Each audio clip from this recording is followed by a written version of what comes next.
आइए बच्चों, नई अभिक्रिया में आपका स्वागत है।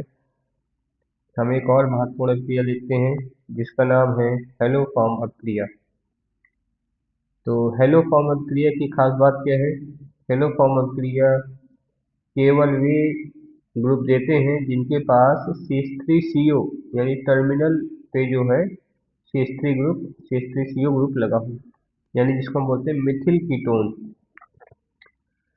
तो जो एल्डिहाइड या कीटोन के पास मेथिल कीटोन समूह होगा वो ये अभिक्रिया देंगे। तो मेथिल कीटोन युक्त एल्डिहाइड या कीटोन की अभिक्रिया हाइड्रोजन तथा कास्टिक क्षार जैसे KOH से कराने पर आपको हेलो फॉर्म मिलता है। जैसे अगर हम यहाँ पे क्लोरीन लेते हैं तो आपको क्लोरोफॉर्म मिलेगा, ब्रोमीन लेते हैं तो ब्रोमोफॉर्म मिलेगा, और सिंपल हाइड्रोजन लेते हैं तो हेलो फॉर्म मिलेगा। इसलिए हम इसको बोलते हैं हेलो फॉर्म अभिक्रिया। तो आइए बच्चों देखते हैं इस अभिक्रिया को। ये अभिक्रिया भी बहुत महत्वपूर्ण अभिक्रिया है। तो हेलो फॉर्म अभिक्रिया, इसमें कन्वर्जन के लिए भी काफ़ी कुछ आ जाता है, और 5 नंबर के क्वेश्चन में जो है वो टिप्पणी लिखने को जो आते हैं उसमें भी आपको ये पूछती हैं अभिक्रियाएँ। तो चलिए देखते हैं जरा, एक एक उदाहरण समझते हैं इसका। तो एक हम जर्नल अभिक्रिया लिखते हैं पहले। जैसे हमने लिखा बच्चों, RC डबल बॉन्ड CH3। तो ये हमारा हो गया कीटोनिक, यानी जिसके पास देखिए CH3CO ग्रुप है, जिनके पास ये देखिए ये वाला ग्रुप होगा, ये वाला CH3CO ग्रुप। ठीक है, ये ग्रुप दिख रहा है, जिनके पास ये ग्रुप रहेगा तो ये ग्रुप जो इतना है, ये पोर्शन जिसको मैं येलो पार्ट कर रहा हूँ, ये पोर्शन ये जितना ग्रुप होगा जिसके पास, वही अभिक्रिया ये करेंगे। ठीक है, तो इसकी अभिक्रिया हमें किससे करानी है? इसकी अभिक्रिया हमें करानी है NaOH से, NaOH से और प्लस हाइड्रोजन से। इसको हीट कर दिया हमने, तो यहाँ से हमें मिलेगा बच्चों CH3, जिसको हम बोलते हैं हेलो फॉर्म।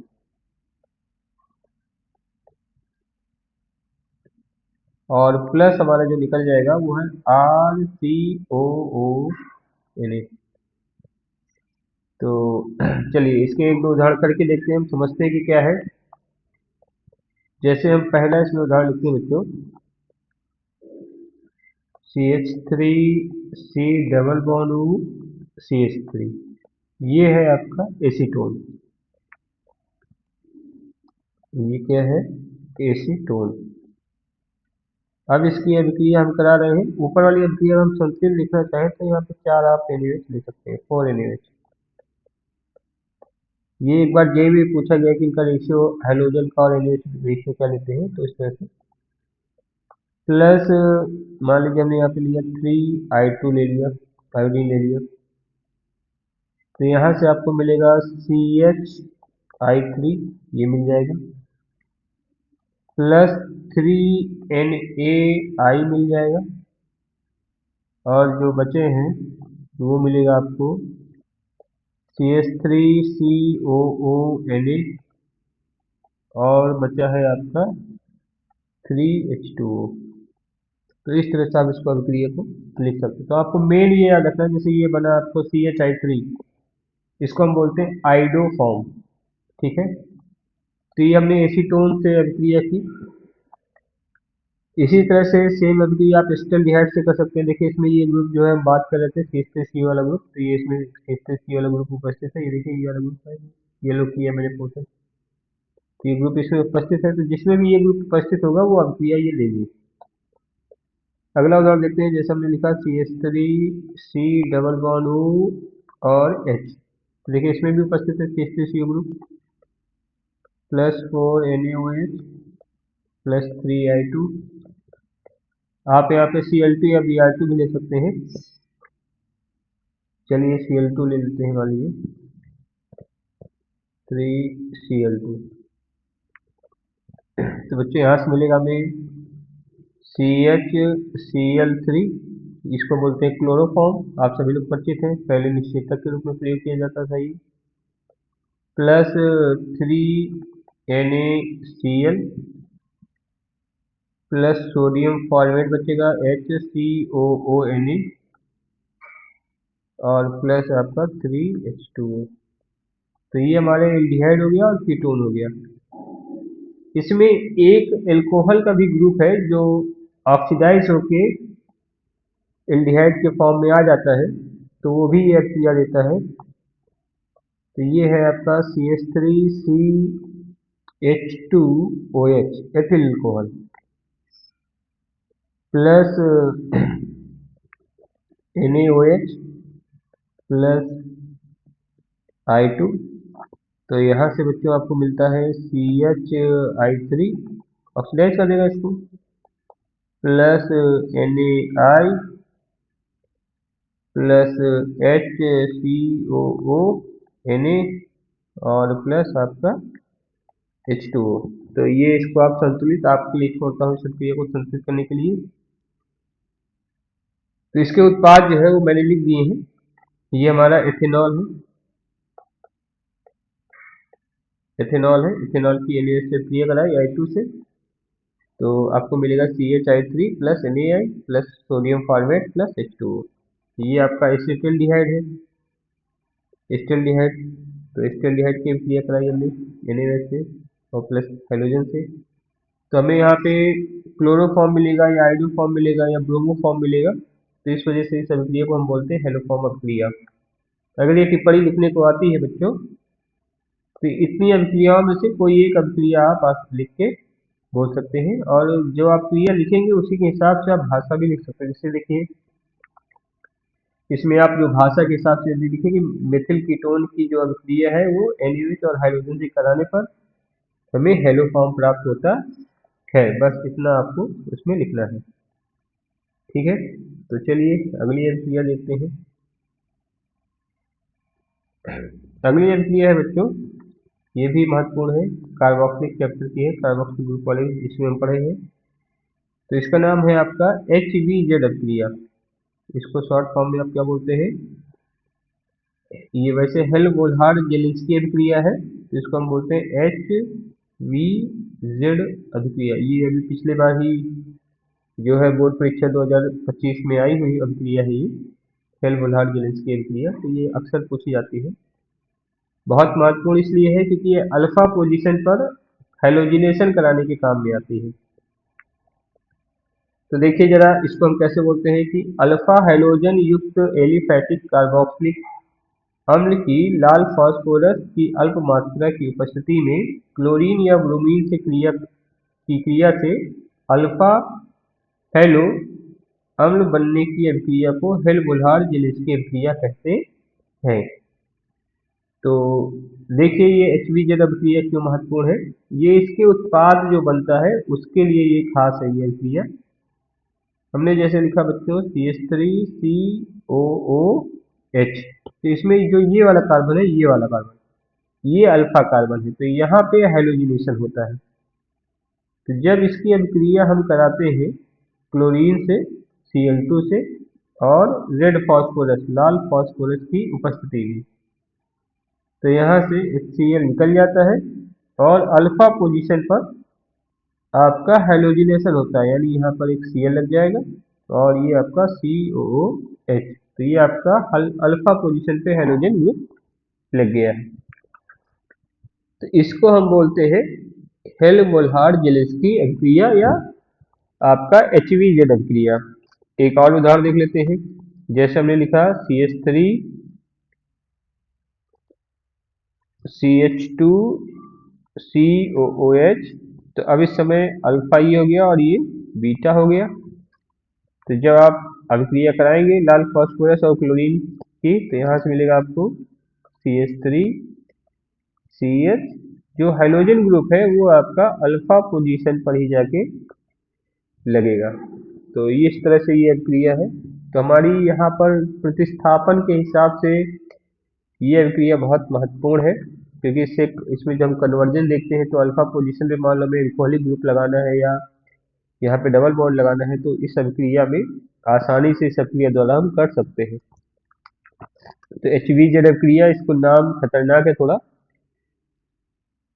ठीक है, लेकिन जो है तो आपको ये ध्यान में रखना है कि केवल HVZ नाम से आपको ध्यान में नहीं आएगी अभिक्रिया, ये महत्वपूर्ण अभिक्रिया है, इसको आपको याद में रखना है। चलिए, तो ये अभिक्रिया भी बच्चों तैयार कर लीजिए। चलिए नई अभिक्रिया देखते हैं। अगली अभिक्रिया है बच्चों हाफ मान ब्रोमाइड अभिक्रिया, या इसको हम बोलते हैं बच्चों हाफ मान ब्रोमाइड निम्नीकरण अभिक्रिया, डिग्रेडेशन रिएक्शन बोलते हैं। क्योंकि इस अभिक्रिया की खास बात क्या है कि जो हम उत्पाद जो हमारा बनेगा वो अभिकारक से एक कार्बन उसमें कम होता है। तो यदि कभी हमें कार्बन श्रृंखला छोटी करनी है, कार्बन की संख्या कम करनी है, तो हम इस अभिक्रिया का जो है प्रयोग आसानी से कर सकते हैं। तो अब देखिए एक कार्बन कम कैसे हम प्रयोग करेंगे और कैसे करेंगे अभिक्रिया को। तो इसमें हम जैसे इसके नाम से हम काफी चीजें याद रखेंगे। जैसे यहाँ पे ब्रोमाइड है, तो ब्रोमाइड मतलब ब्रोमीन और एमाइड, ये अभिक्रिया में हमारे होंगे। ठीक है, तो चलिए देखते हैं जरा बच्चों, इसमें अभिक्रिया करके देखते हैं क्या है ये।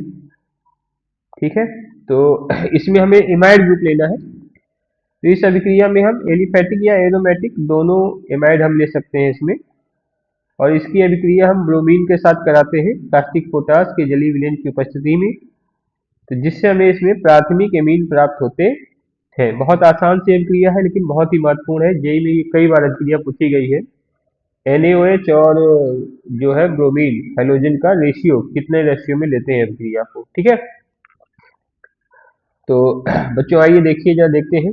और ये आपको निम्नीकरण अभिक्रिया है, मतलब कार्बन को निम्न कार्बन श्रृंखला को छोटी करने में भी ये प्रयोग में लाई जाती है। तो चलिए जरा एक उदाहरण देखते हैं। जैसे हमने लिखा यहाँ पे CH3C double bond O NH2, तो ये हमारा एथेन अमाइड है। यहाँ पर देखिए कितने कार्बन है, 1 और 2। अभी जब हम उत्पाद बनाएंगे तो उसमें देखिएगा इसकी अभिक्रिया हम कराते हैं ब्रोमीन से Br2 प्लस NaOH। तो ये जब अभिक्रिया कराएंगे बच्चों तो यहाँ से मिलेगा हमें CH3 NH2, देखिए एक कार्बन कम हो गया, प्लस NaBr प्लस Na2CO3 और प्लस 2H2। तो इसमें ये जो है मेथिल एमीन, ये आपका मेन प्रोडक्ट है। एमीन प्राथमिक एमीन बनाने के ये काम में अभिक्रिया हम प्रयोग में लेते हैं। इस अभिक्रिया से हमें क्या मिलता है, प्राथमिक एमीन हमें प्राप्त होता है, और जितने कार्बन है उसमें टोटल, उसमें से आपको एक कम कार्बन का उत्पाद प्राप्त होगा। आइए समझने के लिए एक और उदाहरण करके देखते हैं। जैसे हमने लिखा बच्चों CH3 CH2 फिर C double bond O NH2 plus Br2 plus 4 NaOH। तो अब देखिए इसमें कितने कार्बन हो गए, 1 2 और 3। तो जो उत्पाद होगा इसमें ये CO ग्रुप हट जाता है ना। देखिए ऊपर वाले भी उत्पाद में देखिएगा, इसमें देखिएगा जो CO ग्रुप है वो हट जाएगा, Na2CO3 में परिवर्तित हो जाता है। तो यहाँ से बचेगा CH3 CH2 NH2, ये प्लस ये आपका 2H2O प्लस 2NaBr और प्लस Na2CO3। यहाँ पर आप एरोमेटिक भी ले सकते हैं, जैसे एलिफैटिक था एरोमेटिक भी ले सकते हैं। तो एरोमेटिक में जैसे हमने लिख दिया बेंजीन रिंग, बेंजीन ले लिया, ऊपर हमने CONH2 ग्रुप लगा दिया, इसकी अभिक्रिया करा दी Br2 प्लस 4 NaOH। तो यहाँ से हमें जो प्राप्त होगा बच्चों वो एनिलीन प्राप्त होगा, बेंजीन के ऊपर NH2 ग्रुप ये, और प्लस बाकी जो बचा हमारा बाकी सेम प्रोडक्ट मिलेंगे सभी के। तो ये 2H2O प्लस 2NaBr और प्लस Na2CO3। तो ये बच्चों हमारी हो गई हाफ मान ब्रोमाइड अभिक्रिया। ये बहुत ही महत्वपूर्ण अभिक्रिया है। ठीक है, तो देख लीजिए, इसको तैयार कर लीजिए अच्छे से। ठीक है बच्चों, चलिए बस एक अभिक्रिया इसमें इसी क्रम में एक अभिक्रिया और देखा जाए जरा। तो अभिक्रिया है अगली हमारी हिंस डिकर अभिक्रिया। हिंस डिकर अभिक्रिया जो है, यदि आपको एल्किल ब्रोमाइड बनाना है तो उसके लिए हमारा ये प्रयोग में आती है। और ऑब्वियसली यहाँ भी एक कार्बन आपको कम वाला उत्पाद मिलता है। तो ये तीसरी अभिक्रिया हम देख रहे हैं जहाँ पे हम कार्बन श्रृंखला को छोटी कर रहे हैं।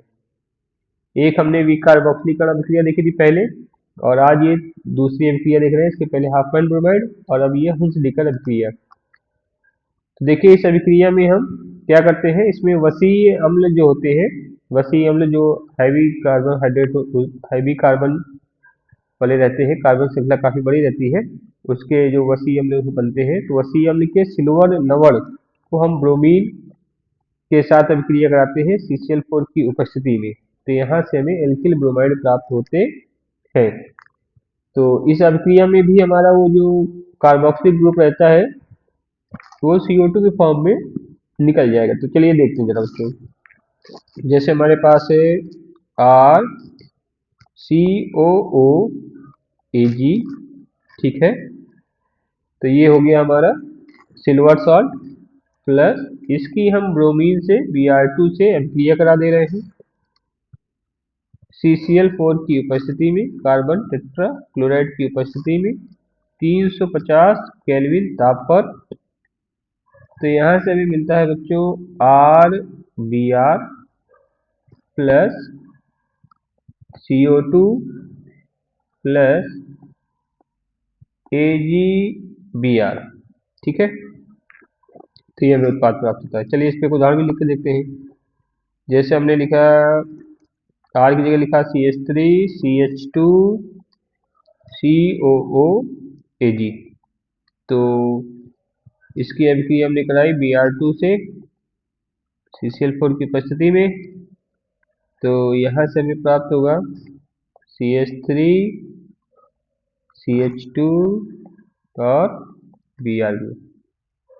ठीक है, हाइड्रोजन लग जाएगा, प्लस CO2 निकल जाएगा और प्लस आपका AgBr। तो यहाँ पर इस अभिक्रिया द्वारा हमें एक कम कार्बन का एल्किल हैलाइड प्राप्त हो जाता है। तो ये अभिक्रिया हमारी जो है महत्वपूर्ण अभिक्रिया है। ये भी कन्वर्जेंस के पॉइंट ऑफ व्यू से ये सब अभिक्रियाएं यदि आप तैयार कर लेते हैं तो कैसे प्राप्त करोगे वाला क्वेश्चन जो है कि A से B बनाना है, B से C बनाना है, फिर D बनाना है, इस तरह से। तो कई बार हमें लगता है कि किस तरह से होगा, ये अभिक्रिया कैसे होगी, हमें कैसे पता चलेगा। तो बस यही अभिक्रियाएं हैं जो आपको मदद करेंगी वहां पे कि एक यौगिक से दूसरे में कैसे हम उसको परिवर्तित कर सकते हैं। तो ये अभिक्रियाएं बच्चों हैं, इनको अच्छे से आप तैयार कर लीजिए।